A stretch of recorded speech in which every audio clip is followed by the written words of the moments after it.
तिचं पाय माहित नाही काय झालं आणि जोरात ओरडली. आता ती स्वतःहून पडली ना तरी पण ती माझ्यावरती आळ घेते की मी पाडलं म्हणून तिला.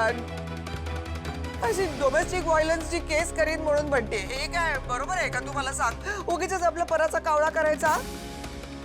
आई अगं काय केलंयस तू? अधिराला लागलंय का? कुठे आहे ती?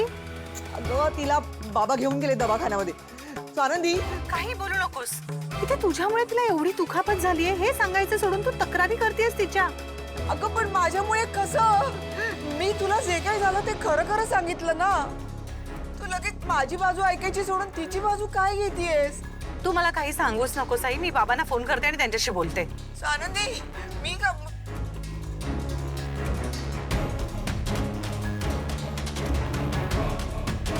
हॅलो बाबा. Thank you so much. तू आलास आणि हे काम झालं. मी एकटा हँडलच करू शकलो नसतो. अरे बँकवाले मोठी नावं घेतल्याशिवाय कामं करत नाहीत रे. अर्थात त्यांचं चुकत नाही, क्रेडिबिलिटी लागते त्यांना. पण थँक्यू सो मच. झालं साधारणपणे 78 वेळा थँक्यू म्हणलास मला. काय आनंद, अरे तुझ्यासाठी एक सही करू शकलो नसतो मी. आणि ही जर फॉर्मॅलिटी सतत दाखवायला लागलास ना तर पुढच्या पासून येणार नाही मी. ए अरे आणि अशा वेळेस तू मला फोन न करता दुसऱ्या कोणाला तरी फोन करून बोलवला असतास ना तर राग आला असता मला तुझा. बरं ठीक आहे, सॉरी. हा बरं ते कॉलवरून आठवलं, स्वानंदी वहिनीचा फोन येऊन गेला मला. का नाही काय कळलं नाही मला, घेता आला नाही, नंतर आठवलं, लक्षात आलं. फोन कर. थांब करतो एक मिनिट.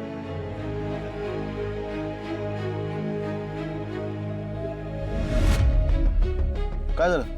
उचलत नाही. काय चाललंय यांचं सकाळपासून काय कळत नाही रे. म्हणजे फोन लागला तर काय बोलायचं होतं ते विसरून जातात. आपण फोन केला तर त्या उचलत नाही. त्याला काय अर्थ आहे आनंद? अरे काहीतरी कामात असेल ती, एवढं काय. तू जातात परत त्यांना ट्राय कर. हा असं का करतात सकाळपासून? काय झालं काही कळतच नाही मला.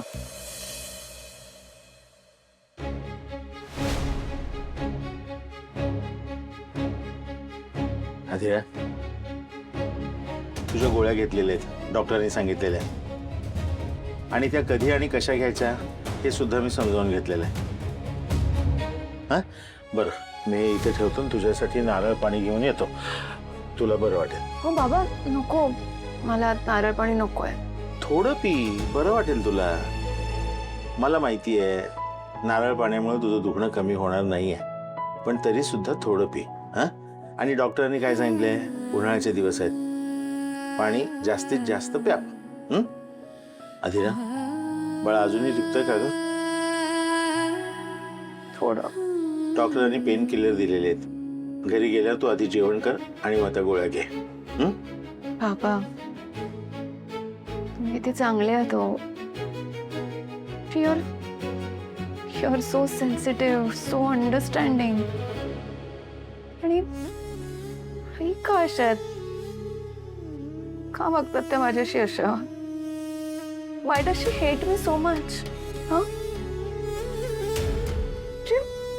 काही केलं तरी त्यांची चिडचिड सतत असते. सतत चिडचिड, सतत राग, सतत नेगेटिव्हिटी का असते मला कळतच नाही बाबा. आणि मी असं काय करू म्हणजे त्यांना छान वाटेल? हे बघ अधिरा बाळा, तुझ्या हातामध्ये काही नाहीये. हा सगळा तिच्या व्यक्तिमत्वाचा दोष आहे. तुझी यात काहीच चूक नाही. आतापर्यंत किती टॉलरेट केलं सांगा? केलं ना सगळं टॉलरेट. मग हे असं लिमिट त्यांनी ना सगळ्या लिमिट्स क्रॉस केल्यात. आज हे बाबा मी तुम्हाला सांगते, जर तुम्ही आज आला नसता ना तर मला लागलंय याच्यावर पण त्यांनी विश्वास नसता ठेवला. मला कळतंय अधिरा, आज ती तुझ्याशी अतिशय अतिशय विचित्र वागलेली आहे. मंदाच्या वतीने मी तुझी माफी मागतो बाळा. भाऊ तुम्ही आईच्या वतीने माफी मागणं बंद करा ना, तुमची कधीच चूक नसते. आणि अधिरा काय ग बाळा, कशी आहेस तू? ते तू तू इथे? मीच सगळं सांगितलं तिला. खूप दुखतंय का ग? नंदू, डॉक्टरांनी सांगितलंय की हेअर लाईन फ्रॅक्चर आहे आणि हे सगळं पूर्ण बरं व्हायला निदान 1 महिना तरी लागेल. मला काय म्हणावं तेच कळत नाही Adhira. I am so sorry. ते बाबा काय चाललंय? तुम्ही दोघं का माफी मागताय? आणि तुमची काही चूक नसतानाही ज्या माणसाने मला सॉरी म्हणायला पाहिजे तो माणूस तर सॉरी म्हणतच नाही, अकाउंटेबिलिटी घेतच नाहीये. मग तुम्ही का सॉरी म्हणताय? आणि मला सांगा, मी हे केव्हापर्यंत सहन करायचंय मला कळत नाहीये. ए राजा, सॉरी. खरं सॉरी. एक मिनिट हा, मला पण घ्यायला लागेल. हॅलो. हॅलो सोनंदिनी बोल. मी नंतर करू का फोन? बरं बरं, हरकत नाही. ठीक आहे ठीक आहे ठीक आहे ठीक आहे. हां हॅलो हॅलो, मला सांगा तुम्ही मला मगाशी कशासाठी फोन केला होता ते कळलं का तुम्हाला? कारण नाही अजून, मी आठवलं की सांगेन तुम्हाला. मी ठेवते फोन. अरे पाहिलंस, हे असं आहे या ना, मधनं असं अचानक काय होत असतं काय माहिती, कळतच नाही मला काही. मला कळतं. काय कळतंय? अरे म्हणजे काय ना, मूड स्विंग्स होत असतात त्यांचे. म्हणजे कधी कधी असं होत असतं, काही खास कारण नसतं, वेगळं चिडचिड होत असते. एक्सपिरियन्सने कळायला लागलाय आता मला. काय कारण काय? म्हणजे आज स्वयंपाक हवा तसा झालाच नाहीये, किंवा मी माझ्या नकळत अचानक तिच्यावर चिडचिड केली, किंवा एखादा महत्वाचा दिवस विसरलो. हां, वॉशिंग पावडरचा चुकीचा ब्रँड आणला. अशी काहीही कारणं असतात. मला हे कधीच कळू शकत नाही. कळेल कळेल, तू काय जगा वेगळा नाहीयेस, तुलाही कळेल. हसू नकोस तू.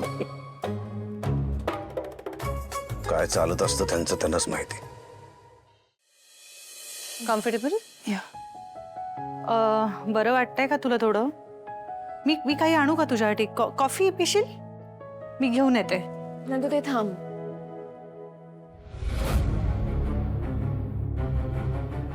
हे सगळं कधी संपणार आहे? प्रत्येक गोष्टीला लिमिट असते ग. या गोष्टीची लिमिट कधी येणार आहे?